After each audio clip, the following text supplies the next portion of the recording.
Subscribe now and press the bell icon. Never miss an update. Hello students, welcome to our channel a little help. तो students, आज हम पढ़ेंगे class 6 की NCERT history का first chapter what, where, how and when. तो students, इस chapter में अपन डिफरेंट चीज़ों के बारे में जानेंगे। कौन सी डिफरेंट चीज़ेस कि पास्ट में क्या हुआ था, एग्रीकल्चर कैसे स्टार्ट हुआ था, लोगों ने क्या किया था, जो फर्स्ट ह्यूमंस थे जिनके बारे में एविडेंसेस मिलते हैं, वो कैसे अपनी लाइफस्टाइल थी उनकी, वो कैसे खाया करते थे, क्या पहना करते थे, कैसे रहते थे, ये सारी चीज़ें पढ़ेंगे अपन स्टूडेंट्स। और वेरियस अलग अलग एक्टिविटीज़ के बारे में पढ़ेंगे जो वो लोग परफॉर्म करते थे। तो स्टूडेंट्स, ये जो आपका चैप्टर है वो स्टार्ट होता है एक रशीदा नाम की लड़की से। रशीदा जो है वो कुछ न्यूज़पेपर पढ़ते हुए एक हेडलाइंस देखती है, मतलब एक टॉप में जो हेडिंग होती है उसको देखती है। उस हेडिंग में लिखा था 100 ईयर्स अगो। तो उसके दिमाग में ये बात आती है, किसके स्टूडेंट, रशीदा के, कि कैसे अपन पता कर सकते हैं कि 1000 साल पहले क्या हुआ था, या 100 साल पहले क्या हुआ था, या 10 साल पहले क्या हुआ था। तो इसलिए उसका दिमाग घूमने लगता है और वो सोचने लगती है कि कैसे अपन इन चीज़ों के बारे में पता कर सकते हैं। तो चलिए स्टूडेंट्स, इस चैप्टर को अपन स्टार्ट करते हैं। पहले line by line, word to word पढ़ेंगे, फिर अपन उसको नॉर्मल लैंग्वेज में एक्सप्लेन करके मैं आपको बताऊंगी। स्टूडेंट्स, हिस्ट्री चैप्टर आपको बोरिंग लगता है। नॉर्मली बच्चों को हिस्ट्री जो होती है, जो हिस्ट्री सब्जेक्ट है, वो बोरिंग लगता है, लेकिन अपन चाहेंगे कि हर हिस्ट्री के कॉन्सेप्ट को अपन रियल लाइफ से जोड़ें और एक आसान लॉजिक बना के याद करें। चलिए आगे बढ़ते हैं। Finding what happen yesterday, you could listen to the radio, watch television, read a newspaper. Last year ask somebody who remembers, but what about long ago? Let us see how it can be done. तो students, यहाँ पे ये बताया जा रहा है कि आपने कल रेडियो सुना होगा, टीवी देखी होगी, न्यूज़पेपर पढ़ा होगा, तो आपको पता है कि कल क्या हुआ था या परसों क्या हुआ था। लेकिन आप कैसे बता सकते हो या जान सकते हो कि बहुत सालों पहले, जब अपन पैदा भी नहीं हुए थे, उससे भी हज़ारों साल पहले इस अर्थ पे या फिर अपनी कंट्री इंडिया में क्या हुआ था। चलिए स्टूडेंट्स, अब अपन नेक्स्ट टॉपिक पे आते हैं। What can we know about the past? There are several things we can find out. What people ate, the kinds of clothes they wore, the houses in which they lived. We can find out about the lifes of hunters, herders, farmers, rulers, merchants, priests, craft persons, artists, musicians, and scientists. We can also find out about the games children played, the stories they heard, the plays they saw, the songs they sang. तो student, यहाँ पे बताया जा रहा है, ये आपको इस पैराग्राफ से क्या समझना है, ये समझना है कि कैसे आप पास्ट के बारे में जान सकते हैं। तो स्टूडेंट, आप बहुत सी ऐसी चीज़ें हैं जिससे आप जान सकते हैं कि पास्ट में क्या हुआ था। जैसे कि आप ये जान सकते हैं कि लोग क्या खाते थे, किस टाइप के कपड़े पहनते थे, उनके हाउसेस किन चीज़ों से बने होते थे। क्योंकि स्टूडेंट, आज तो अपन सिटीज़ में रहते हैं, बड़ी बड़ी सिटीज़ में रहते हैं, मेट्रो सिटीज़ में रहते हैं, जहाँ बिल्डिंग्स होती हैं, मल्टीज़ होते हैं, फ्लैट होते हैं। लेकिन अपन को ये जानना है कि जो पहले के लोग थे वो कैसे रहते थे। और ये भी जान सकते हैं अपन कि जो हंटर्स होते थे, जो जानवरों को मारते थे, या जो चरवाहे होते थे, जो जानवरों को चराते थे, या जो खेती किसानी करने वाले फार्मर्स थे, या रूलर्स जो राजा थे, या और जो पर्सन्स थे, साइंटिस्ट, म्यूजिशियन, उनके बारे में भी अपन जान सकते हैं। चलिए अब देखते हैं कि अपन उन्हें कैसे जानेंगे। Let's come students, where did people live?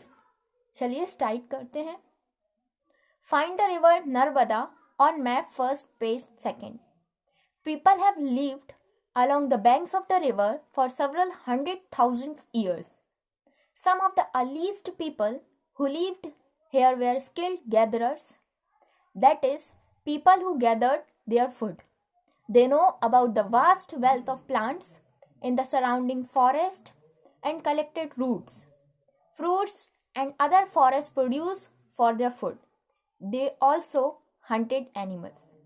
तो स्टूडेंट्स, यहाँ पे इस पैराग्राफ में ये बताया जा रहा है कि जो पेज सेकंड पे आपको मैप दिया गया है उसमें आपको नर्मदा फाइंड करना है. मैं आपको बताऊंगी, लेकिन पहले आप सुनिए, क्योंकि यहाँ पे इस पैराग्राफ में ये बताया जा रहा है कि स्टूडेंट पहले ज़माने में, आज सब कुछ है, आज अपन डेवलप सिटीज़ में रहते हैं, आज अपन को सब कुछ घर बैठे मिलता है. आप फ़ोन करोगे तो ऑर्डर में आपको खाना भी मिल जाएगा. आपके घर में पाइपलाइन है, आपको पानी भी मिल जाएगा. गैस की भी पाइपलाइन है कुछ एरियाज में, या फिर आप ऑर्डर करिए गैस की जो मतलब टंकी है वो आपको मिल जाएगी. ऐसी सारी चीज़ें हैं. लेकिन पहले ऐसा नहीं हुआ करता था. लोगों, आपको पता है स्टूडेंट्स, कि जो वाटर होती है, पानी होता है, वो मेन रिक्वायरमेंट होता है, मेन चीज़ होती है जिसकी वजह से एक इंसान को ज़रूरत होती है लाइफ के लिए. तो ऐसे जो पुराने ज़माने के लोग थे वो बैंक ऑफ द रिवर में रहते थे. बैंक ऑफ द रिवर मतलब जो रिवर्स होती हैं उनके किनारे रहते थे. और ऐसा माना जाता है कि वो 100,000 ईयर्स तक वहाँ पे रहे. और स्टूडेंट्स, जो अर्लीस्ट पीपल्स थे, जो सबसे पहले माने जाते हैं कि जो लोग आए थे वो गैदरर्स थे. गैदरर्स स्टूडेंट वो कोई भी पीपल होते हैं जो जंगल घूम के अपने फूड को, खाने की चीज़ों को गैदर करते हैं, इकट्ठा करते हैं. और उनके पास कोई भी ऐसा सोना चांदी नहीं हुआ करती थी. उनकी जो वेल्थ थी, उनकी जो असली कमाई थी, या उनके लिए जो खजाना था, वो प्लांट्स थे और फॉरेस्ट थे. क्योंकि उनको फूड कहाँ से मिलता था? फॉरेस्ट से या प्लांट से. क्योंकि स्टूडेंट्स, आपको पता है फ्रूट्स, वेजिटेबल्स जो अपन आज खाते हैं वो जंगल में, प्लांट्स में ही तो उगते हैं. तो पहले भी लोग प्लांट्स का और एनिमल्स को ही यूज़ करते थे खाने में, फूड में. तो स्टूडेंट्स, प्लांट्स और फॉरेस्ट से वो क्या करते थे? कलेक्ट करते थे. किसको कलेक्ट करते थे? वेल्थ को कलेक्ट करते थे. उनकी वेल्थ क्या थी? फूड थी. तो प्लांट्स और फॉरेस्ट उनको एक तरीके से फूड प्रोवाइड करते थे. और दूसरी ओर वो फूड क्या होते थे? रूट्स होते थे, फ्रूट्स होते थे, या कोई भी प्रोडक्ट जो फूड के फॉर्म में वो खाते थे. तो स्टूडेंट, कुछ रूट्स हैं जिनको अपन खाते हैं, वो सारी चीज़ें. और वो एनिमल्स को भी हंट किया करते थे और एनिमल्स को भी खाते थे. तो स्टूडेंट्स, आपको मैंने साइंस में पढ़ाया है कि जो दो मेन सोर्सेज हैं अपने लिए फूड के, वो क्या है? प्लांट्स और एनिमल्स. तो यहाँ पे जो ओल्ड एज में लोग थे, मतलब जो पुराने ज़माने के लोग थे, उनके लिए भी दो ही सोर्सेज थी, that is plants and animals. चलिए स्टूडेंट्स, आगे आते हैं. Now find the Sulaiman and Kirthar hills to the northwest. Some of the areas where women and men first began to grow crops such as wheat and barley around 8,000 years ago are located here. People also began rearing animals like sheep, goat, and cattle and lived in villages. Locate the Garo Hills to the northeast and the Vindhyas in the central India. तो students, यहाँ पे दो hills के बारे में बात की जा रही है. दो हिल्स, एक सुलेमान, एक किरतर. तो इनका नाम याद करने का एक इजी तरीका आप ये सोच लिए. एक सुलेमान लड़का है, कीर्ति नाम तो आपने सुना होगा, कीर्ति को किरतर कर दिए. सुलेमान एक भाई है, मतलब एक लड़का है, और उसकी सिस्टर कौन है? कीर्ति. अब वो दोस्त हो सकते हैं, आप ये मत सोचिए कि ये अजीब नाम और ये भाई बहन. फ्रेंड मान लीजिए, सुलेमान और कीर्ति फ्रेंड है. तो इससे क्या हो गया? सुलेमान और किरतर दो हिल्स हैं. सुलेमान और किरतर हिल्स स्टूडेंट यहाँ पे आपको दिख जाएगी. ये देखिए सुलेमान, ये आपको दिख रहा है किरतर. ये जो लास्ट बाउंड्री है इस मैप की, ये किरतर है और ये सुलेमान है. तो स्टूडेंट, इंडिपेंडेंस से पहले जब इंडिया और पाकिस्तान का डिवीजन नहीं हुआ था, तब अपन एक ही कंट्री के तौर पर रहते थे. तो तब ये नहीं था कि ये पाकिस्तान की बाउंड्री है या इंडिया की. तो ये सुलेमान और किरतर हिल कहाँ पे है? पाकिस्तान के साइड में है. और वहाँ पे क्या हुआ था? सबसे पहले औरतों ने, मतलब वुमेन्स ने और मैन ने क्या ग्रो किए थे? क्रॉप्स ग्रो किए थे. और वो क्रॉप्स कौन कौन से थे? पहले क्रॉप्स जो थे वो वीट थे और बार्ले थे। और स्टूडेंट्स ईयर्स 8000 ईयर्स अगो। तो स्टूडेंट इसको याद करने का मैं एक और बार आपको बता देती हूँ। सुलेमान लड़का है, कीर्ति लड़की है, दोनों क्या हैं, फ्रेंड्स हैं। सुलेमान और कीर्तर दोनों हिल्स हैं, जहाँ पे सुलेमान और कीर्ति जो हैं उनके पास जब खाने को कुछ नहीं था, जंगल में वो घूम गए, तो वो एक पहाड़ी पे गए। वहाँ पे उनने कुछ बीज पड़े हुए देखे, तो उनने क्या किया, उनने गेहूं को, वीट और बार्ले को वहाँ ग्रो किया। और कब किया था, 8000 ईयर्स अगो। आप ये मान लीजिए दोनों 8 ईयर्स के हैं, तो 8000 ईयर्स अगो।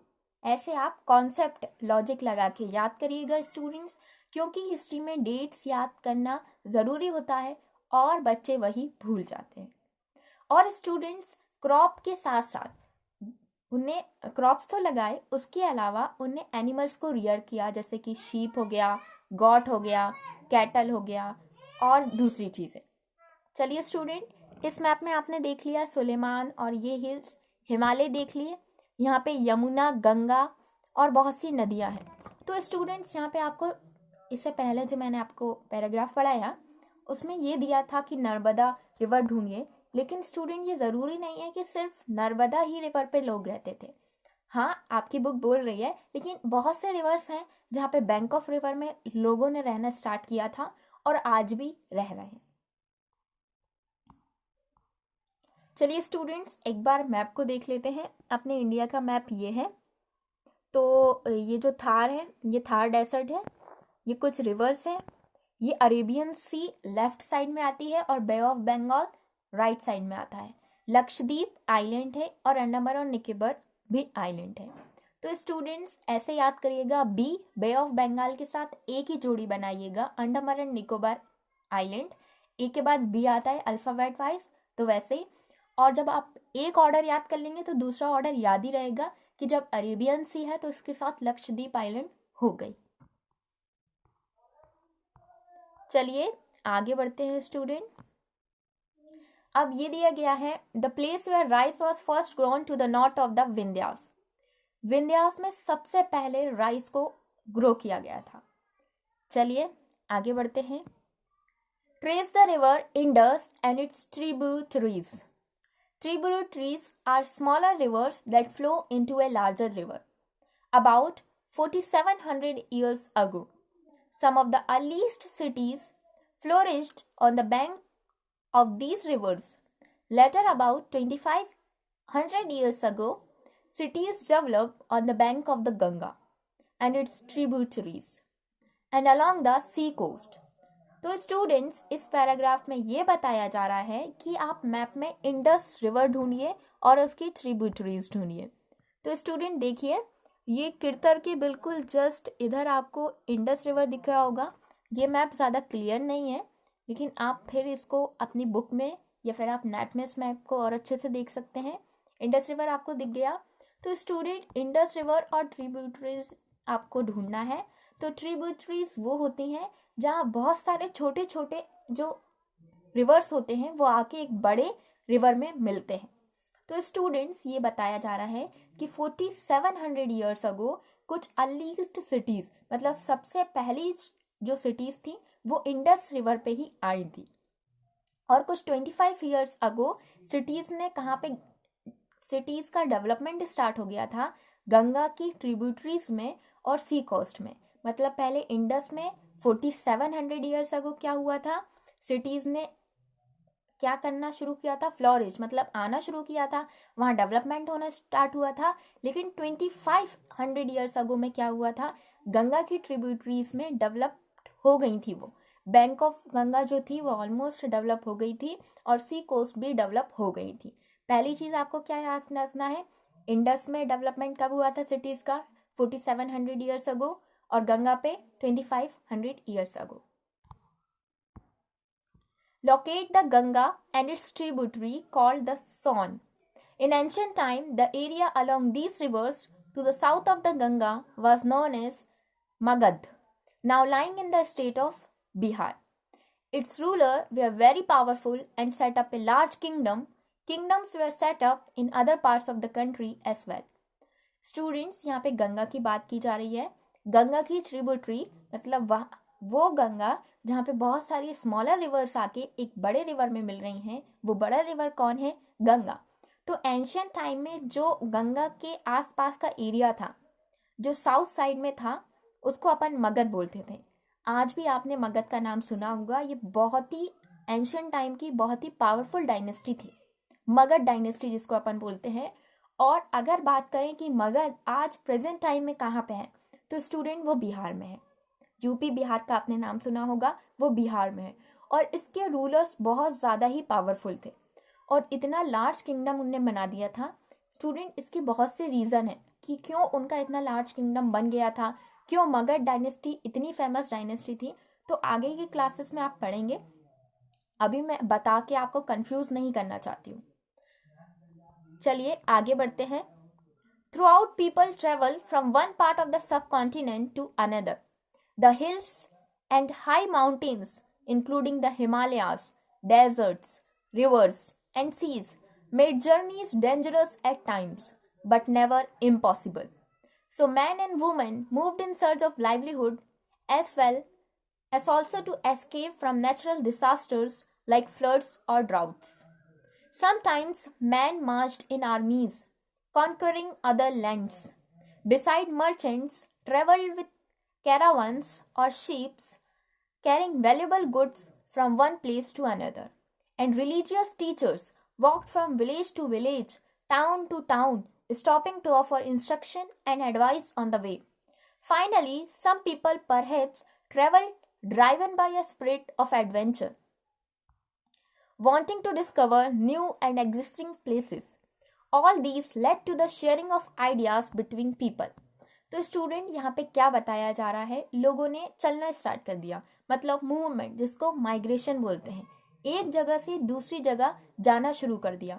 स्टूडेंट जितना अब आज के टाइम में प्रेजेंट टाइम में इजी है कि आप प्लेन से चले जाइए, ट्रेन से चले जाइए, बाइक से चले जाइए, या गाड़ी कर लिए या मेट्रो, उस टाइम इतना पॉसिबल नहीं था। तब पैदल चलना पड़ता था और शिप्स थी, लेकिन शिप भी इतनी ज़्यादा यूज़ नहीं की जाती थी।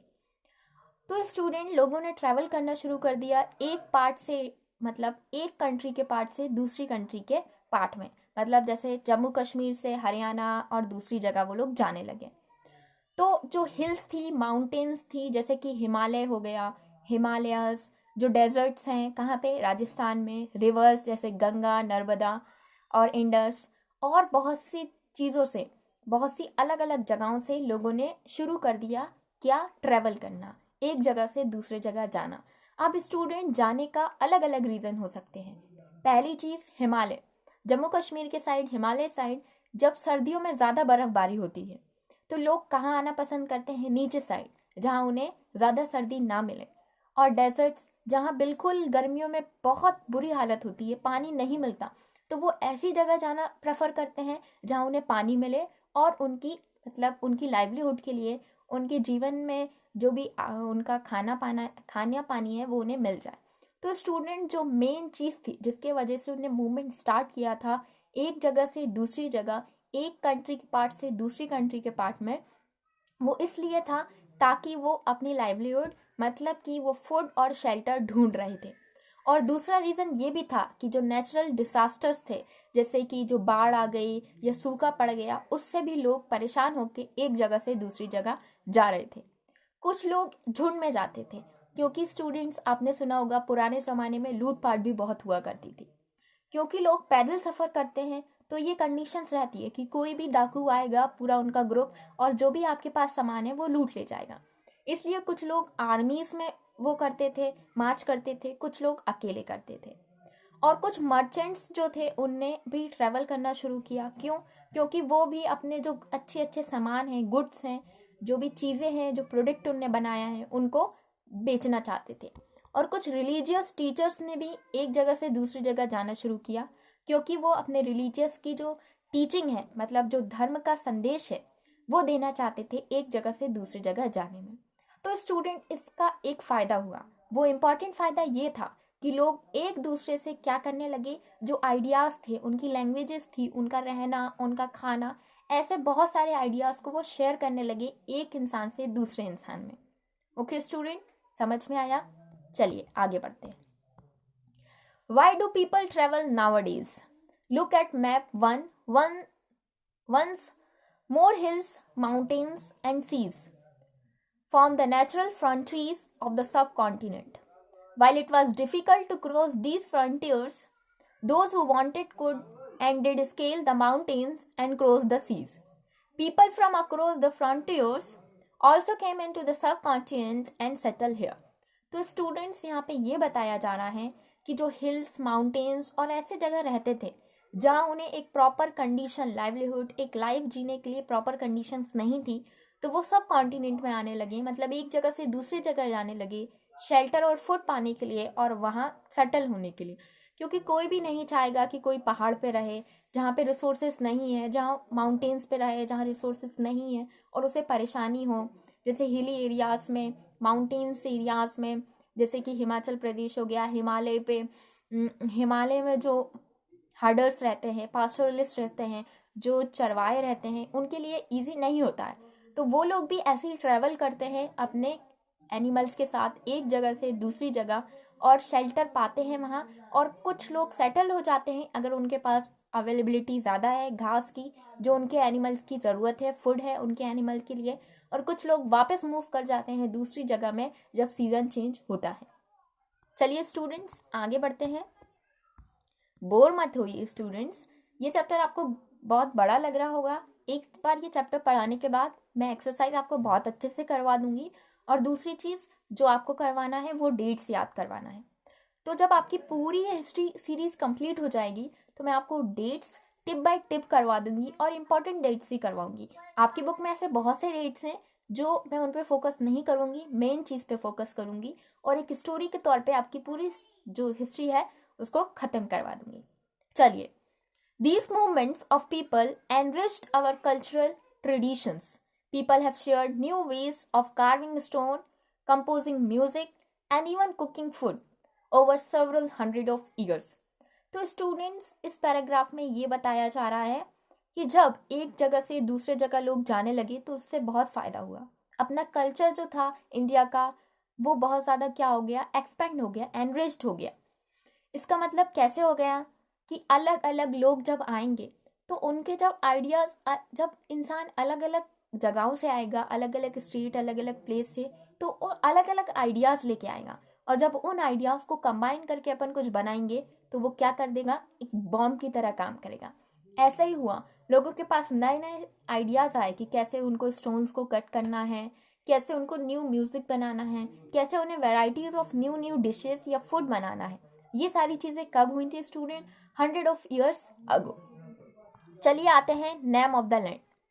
Two of the words are often used for our country are India and Bharat. The word India come from the Indus called Sindhu in Sanskrit. Find Iran and Greece in your atlas. The Iranians and the Greeks who came through the northwest about 2500 years ago, and they were familiar with the Indus, called it is Hindus or the Indus, and the land to the east of the river was called India. The name Bharat was used for a group of people who lived in the northwest and who are mentioned in the Rig Veda. The earliest composition in Sanskrit dated to about 3500 years ago. Later it was used for the country. तो student दो ऐसे word हैं जिनको अपन अपनी country को represent करने के लिए, मतलब दो नाम दिए गए हैं अपनी कंट्री मदर इंडिया को, अपनी जो कंट्री है इंडिया उसको, तो वो कौन से हैं? इंडिया और भारत। और ये जो वर्ड है इंडिया, ये संस्कृत वर्ड से आया है जिसका मतलब होता है सिंधु संस्कृत में। एक और बार स्टूडेंट, इंडिया या भारत के नाम से हमारी जो कंट्री या देश है वो पूरे वर्ल्ड में जाना जाता है। ये जो वर्ड इंडिया है ये कहाँ से आया है? ये इंडस से आया है, जिसका मतलब होता है सिंधु संस्कृत में। और स्टूडेंट अपन आपको एक मैप लेना है और वहाँ पे ईरान और ग्रीस को भी देखना है, क्योंकि ईरानियंस और ग्रीक्स जो थे वो अपनी कंट्री में आए थे 25 ईयर्स अगो। क्यों आए थे? ट्रेड करने आए थे और बाकी चीज़ों के लिए आए थे, क्योंकि तब इंडिया सोने की चिड़िया थी। और जो चीज़ें हैं, जो भी इंसिडेंट हुए कि क्या हुआ था, ग्रीक्स कैसे आए, ईरानियंस कैसे आए, ये और लोग जो भी एंशियंट इंडिया में अपनी कंट्री में आए थे, बहुत से ऐसे ट्रेवलर्स थे जो इंडिया में आए थे, फिर एस्टेब्लिश हो गए, सेटल हो गए, फिर कब्जा कर लिया हम पे और हमारी पूरी इंडिया पे। तो इन सारी चीज़ों के बारे में आपको कहाँ मिलता है? एक बुक है जिसको क्या बोलते हैं, ऋग्वेदा, जो कब लिखी गई थी? जो 3500 ईयर्स अगो लिखी गई थी, इतने साल पहले लिखी गई थी। और स्टूडेंट्स, ये पहले संस्कृत में थी, लेकिन इसको कॉडिफाइड आर्यंस ने किया था। अब आर्यंस के बारे में भी मैं आपको आगे पढ़ाऊंगी, लेकिन याद रखना ऋग्वेदा को कॉडिफाइड मतलब अच्छे से जमा के सारी चीज़ों को अच्छे से रिप्रेजेंट किसने किया था? आर्यंस ने किया था। चलिए, तो स्टूडेंट्स ये चैप्टर बहुत बड़ा है, तो अपन इसको 2 पार्ट में करेंगे। तो स्टूडेंट, ये वीडियो आपकी यहीं एंड होती है। अब अपन मिलेंगे इसके सेकंड पार्ट के साथ अगली वीडियो में। Okay students, okay, bye, take care.